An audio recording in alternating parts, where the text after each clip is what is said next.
Hello everyone, welcome to the mint analysis for 14th March 2022। इसकी text analysis जो है मैंने ऑलरेडी ग्रुप पे शेयर कर दी है। अगर आप मेरे टेलीग्राम का पार्ट नहीं है तो आप डिस्क्रिप्शन से जाके लिंक खोल सकते हैं और उससे ज्वाइन कर सकते हैं मेरा ग्रुप। तो आज की हाईलाइट है कि डेप्रिसिएशन हो गया है रुपी का बाय 3.5%। तो यानी कि जो इंडियन रुपी है that has fallen bye 3.5% against the dollar.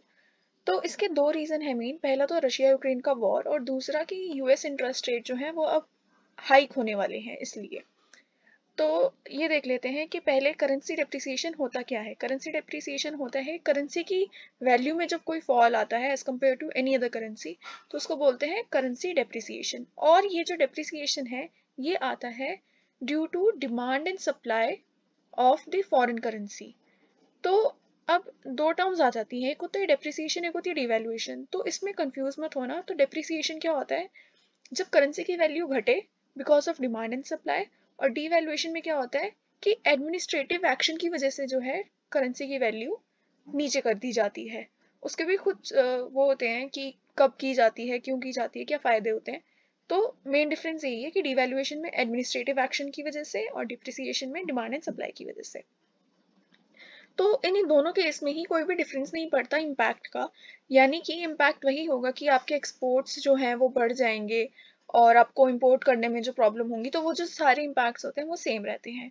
इसमें थोड़ा सा बैकग्राउंड दिया गया है कि इंडिया जो है पहले फिक्स्ड रेट ऑफ एक्सचेंज पे चलता था 1993। तो मतलब जो डिमांड और सप्लाई के फैक्टर्स थे वो अफेक्ट करते थे रुपी की वैल्यू को। बट आफ्टर 1993 वो जो है मार्केट डिटरमाइंड प्रोसेस पे मूव कर गया, यानी कि फ्लोटिंग एक्सचेंज रेट पे मूव कर गया। तो अब जो इंडियन इकोनॉमी, इंडियन रुपी है, वो उसकी वैल्यू घटती या बढ़ती रहती है due to demand and supply. और इसके अलावा ये भी दी हुई है कि चाइना जो है अभी तक फिक्स्ड वाले पे ही अटका हुआ है। वो फिक्स्ड एक्सचेंज रेट ही रखा हुआ है उन्होंने अपनी करेंसी का। तो what factors impact currency fluctuation? तो करेंसी फ्लक्चुएशन क्यों होती है? तो आप ये देखो कि जब भी अगर रुपए की डिमांड, किसी भी प्रोडक्ट की डिमांड अगर बढ़ती रहती है और सप्लाई कांस्टेंट है, तो उसका जो प्राइस है वो बढ़ता रहेगा, राइट। और अगर उसकी सप्लाई जो है बहुत ज़्यादा है, डिमांड कम है, तो उसका प्राइस जो है वो घटता रहेगा। ये नॉर्मल, हमने लॉ ऑफ डिमांड सप्लाई हमने किया हुआ, ये हमें पता है। तो ऐसे ही करेंसी में क्या होता है, अगर नेट इनफ्लो जो है वो मतलब नेट इनफ्लो और आउटफ्लो देखते हैं हम फॉरेन करेंसी का। अगर तो हमारा जो फॉरेन करेंसी की डिमांड जो है वो बढ़ जाती है, तो फॉरेन करेंसी की डिमांड अगर बढ़ गई तो यानी कि उसके प्राइस इंक्रीज होंगे, तो यानी हमारी जो करेंसी है वो डिप्रिशिएट होगी। तो अब इतना समझ में आ गया। अब आप ये देखो कि कौन कौन से ऐसे, मतलब आप नेट इनफ्लो और आउटफ्लो कैसे देख सकते हो। तो इसके भी अंडर बहुत सारी चीज़ें आती हैं, जैसे कि external trade, foreign investment, two way travel, two way remittance. तो ये सारे जो फैक्टर्स हैं ये इन्फ्लुएंस करते हैं नेट इनफ्लो या आउटफ्लो को, ठीक है। तो इसकी वजह से हमने देखा कि जो करेंसी की है फ्लक्चुएशन होती है। तो अब जो रीसेंट डेप्रिसिएशन है, अब भी जो रुपी फॉल हुआ है, वो किसकी वजह से हुआ है? वो इसलिए हुआ है क्योंकि अगर यूएस ने अपने रिजर्व रेट्स जो हैं वो बढ़ा दिए, तो लोग क्या प्रेफर करेंगे? वहां पे अगर उनको इंटरेस्ट रेट ज़्यादा मिल रहा है तो वो चाहेंगे कि वो यूएस इकोनॉमी में जो है जाके इन्वेस्ट करें। तो जो यूएस अब वहां पे इन्वेस्ट करेंगे तो उनको डॉलर्स की ज़रूरत पड़ेगी, तो इसलिए डॉलर की डिमांड हाई हो जाएगी। तो इसलिए वो जो है वो अप्रिशिएट कर जाएगा और हमारी करेंसी जो है वो डिप्रिशिएट कर जाएगी। क्यों? क्योंकि जो इन्वेस्टर्स हैं, फॉरेन इन्वेस्टर्स, वो यहाँ से इंडियन मार्केट से जो है विड्रॉ करेंगे, तो रुपए की वैल्यू जो है वो कम हो जाएगी। तो ये है रीज़न मेन कि अभी जो है वो फेडरल रिजर्व रेट्स की वजह से जो है हमें रुपये डेप्रिशिएट होता हुआ दिख रहा है। और दूसरा ये भी है कि जो ऑयल और कमोडिटी प्राइसेस हैं वो भी एक फैक्टर प्ले कर रहे हैं इस वक्त। तो इन सब चीज़ों की वजह से। और तीसरा ये है कि जो जियोपॉलिटिकल रिस्क था रशिया यूक्रेन की वॉर में, वो जियोपॉलिटिकल रिस्क जो है वो बढ़ गया है। तो ऑब्वियसली जो वहाँ के जो ऑलरेडी यूएस के इन्वेस्टर्स हैं, वो अपनी कंट्री में ज़्यादा प्रेफर करेंगे इन्वेस्ट करना एज कम्पेयर टू बाहर की कंट्री में जाके इन्वेस्ट करना। क्योंकि अगर वो यहाँ पे इन्वेस्ट करते हैं तो एक जो जियोपॉलिटिकल रिस्क भी उनको कैरी करना पड़ता है। तो ये तीन फैक्टर्स हो गए, एक तो यूएस फेडरल के रिजर्व रेट्स, एक रशिया यूक्रेन का वॉर, और तीसरा हाई ऑयल और कमोडिटी प्राइसेस। तो अब तीसरी चीज़ है कि इसके लिए गवर्नमेंट ने क्या स्टेप लिया। जब इतना 3.5% डीवैल्यू कर गया, तो जो रिजर्व बैंक था उन्होंने $5 बिलियन का स्वैप ऑक्शन जो है वो निकाला। तो इसमें उन्होंने क्या किया कि $5 बिलियन जो है अब उनको अपनी रुपी डिमांड जो है रुपी की वो ज़्यादा करनी थी। वो डिमांड ज़्यादा कैसे करेंगे, वो खुद उन्होंने रुपी जो है डिमांड करी कि आप मुझे $5 बिलियन वर्थ का जो रुपी है वो प्रोवाइड करो, इसके बदले में मैं आपको $5 बिलियन प्रोवाइड करूंगा। ठीक है, तो इससे क्या होगा कि जो रुपी की है वो इंक्रीज हो गई, रुपी की डिमांड। तो थोड़ा सा जो है वो कंपनसेट हो गया जो डिफॉल्ट जो डिप्रिशिएट हुआ था। इससे पहले भी हमें ये फाइनेंशियल क्राइसिस और यूरोजोन डेट में ये सब कुछ देखने को मिला है। तो मतलब ये सारी चीज़ें ऑलरेडी हो चुकी हैं पास्ट में भी, जब डेप्रिशिएट होता है। टेपर टैंट्रम उसको कहते हैं जब लिक्विडिटी जो है हम डिक्रीज करने की कोशिश करते हैं इन द इकोनॉमी। और ये वही स्टेप होता है, सेकेंड स्टेप जो हम कहते हैं इकोनॉमी में। आप देख सकते हैं मैंने 3 स्टेजेस ऑफ इकोनॉमी जो है डिस्कस करी हुई हैं, तो वो मैं लिंक भी दे दूंगी नीचे डिस्क्रिप्शन में। तो टेपर टैंट्रम में सेकंड स्टेज में क्या करते हैं, जब किसी भी पैंडेमिक से गुजरते हैं तो लिक्विडिटी अब वो कम करना शुरू कर देते हैं धीरे धीरे, तो उसको बोलते हैं taper tantrum. What does a weaker rupee mean for trades? It will boost the exports. तो वो जो है एक्सपोर्ट्स जो है वो आपका जो प्रोडक्ट्स हैं वो चीपर पड़ेंगे बाहर के लोगों को, इसलिए जो है आपके एक्सपोर्ट्स को बूस्ट कर देती है। Next is what is the impact on the overall economy?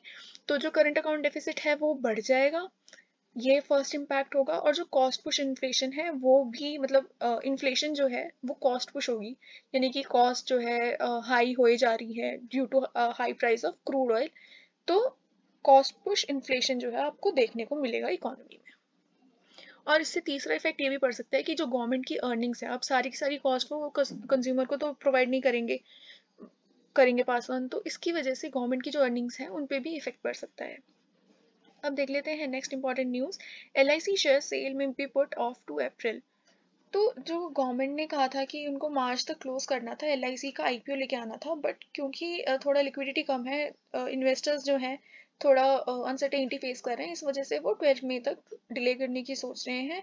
और उसके लिए वो अभी मेजर कौन सा ले रहे हैं, VIX इंडेक्स। तो मेजर करने के लिए कि इकोनॉमी में भी वॉलेटिलिटी ज़्यादा है या कम है, इसके लिए वो VIX देखते हैं, यानी कि ये एक इंडिया का वॉलेटिलिटी इंडेक्स है। हर एक इकोनॉमी का होता है अलग अलग नाम से। तो इस पे देख रहे हैं कि अगर वॉलेटिलिटी कम होती हुई दिखाई देगी तो शायद वो अपना जल्दी भी कर दें IPO। India and Russia explore payment options for crude. तो इंडिया और रशिया ने जो है वो उनको क्रूड में अगर इंडिया को खरीदना है तो वो दूसरे ऑप्शन देख रहे हैं कि वो कैसे कर सकते हैं वो। और ये क्यों स्पेशली रशिया को इतना एक्सप्लोर कर रहा है पेमेंट, क्योंकि वहाँ की जो कंपनी है रशियन कंपनी रोसफनेट, उनका जो प्रोडक्शन कॉस्ट है वो काफ़ी कम है, तो इसलिए इंडिया को काफ़ी ज़्यादा हेल्प हो जाती है। और अभी ये जो पेमेंट ऑप्शन की बात कर रहे हैं, पेमेंट ऑप्शन उन्होंने सोचा है कि वो क्या कर सकते हैं कि एक रशियन बैंक जो है वो अकाउंट ओपन कर सकती है इंडियन बैंक में, और इंडियन बैंक जो है वो रशिया में ओपन कर लेगी। तो इस वजह से वो जो है वो ट्रेड कर पाएंगे, और इनका जो है प्रोडक्शन मतलब डिमांड सप्लाई जो है थोड़ी मैनेजेबल रहेगी इंडिया में भी, और शॉर्ट जो लो कॉस्ट का बेनिफिट है वो भी इंडिया को मिल जाएगा। Next is Brookfield I significant stake in Mahindra Susten assets. तो ये भी आप देख सकते हो कि ये जो महिंद्रा सस्टेन एसेट्स हैं ये भी रिन्यूएबल एनर्जी में जो है इन्वेस्ट करती है, सोलर पावर प्रोजेक्ट्स में। तो builds and sells solar power projects, इसीलिए जो ब्रूकफील्ड है वो इसमें इन्वेस्ट करने की सोच रहा है, क्योंकि ऑब्वियसली कार्बन एमिशन का जो एक टारगेट सेट किया इकोनॉमीज में, उसको फुलफिल करने के लिए ज़्यादा से ज़्यादा कंपनीज इसमें आएंगी, और इन ये जो है अगर इसमें इन्वेस्ट करते हैं तो इनको अपने रिटर्न्स जो है अच्छे होते हुए दिखाई दे रहे हैं, इसलिए ये भी इसमें इन्वेस्ट कर रही है। ब्रूकफील्ड एसेट मैनेजमेंट ये कंपनी कर रही है महिंद्रा सस्टेन में। Now next is Ukraine war Fed meet to keep stocks on edge. वही चीज़ कि रशिया यूक्रेन वॉर और जो फेडरल की मीट है तो उसकी वजह से स्टॉक्स जो है वो अभी ऊपर भी जा सकते हैं नीचे भी जा सकते हैं, बेस्ड ऑन कि वो इंटरेस्ट रेट्स कब हाई या लो करने वाले हैं, और कब ये जाके सिचुएशन सॉल्व होगी रशिया यूक्रेन की, तो उसकी वजह से स्टॉक्स थोड़े वॉलेटाइल हैं। फर्टिलाइजर्स SOP सोप्स में ओवरशूट टारगेट। तो क्योंकि यूरोप में वॉर है और उसकी वजह से जो सॉइल न्यूट्रिएंट्स हैं उनके प्राइसेस काफ़ी हाई जा रहे हैं।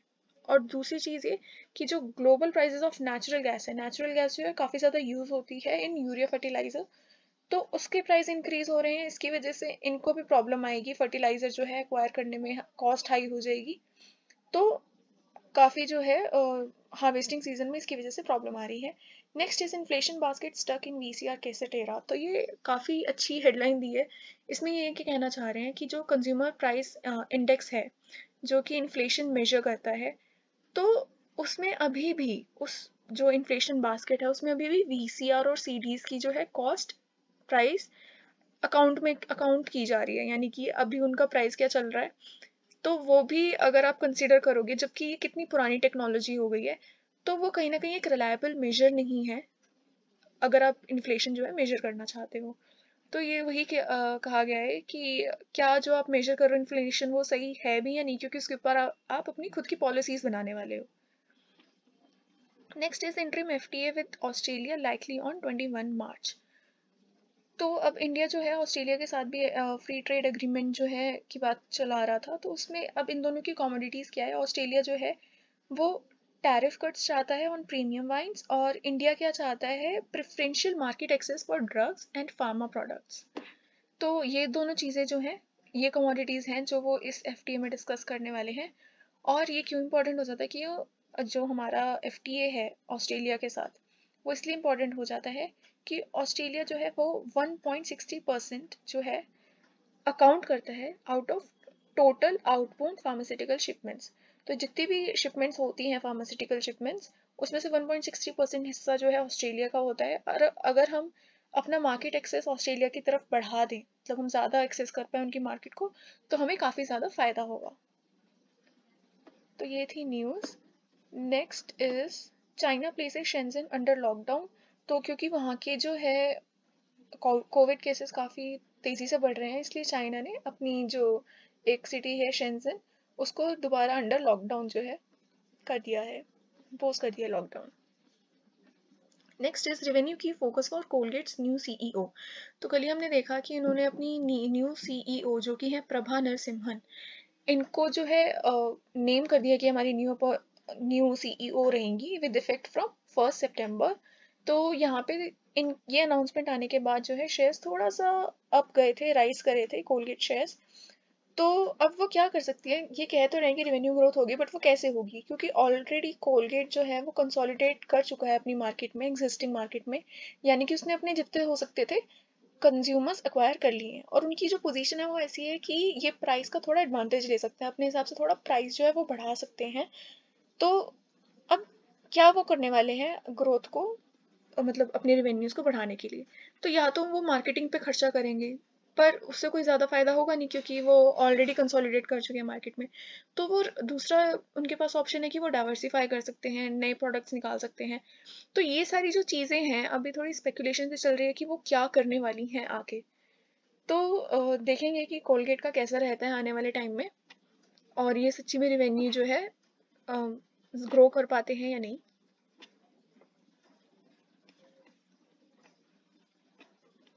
Next is firms tell recruiters to get candidates who want to work from office. तो आजकल जो फर्म्स हैं वो ये चाहते हैं कि हम उन कैंडिडेट्स को ऑन बोर्ड करें जो कि वर्क फ्रॉम ऑफिस के लिए तैयार हो, और उन्होंने ऐसी गाइडलाइंस निकालनी शुरू कर दी हैं कि आपको जो है वीक में 2-3 बार तो आना ही पड़ेगा। तो अब ये एक शिफ्ट देखने को मिला है क्योंकि कोविड जो है वो कम हो चुका है।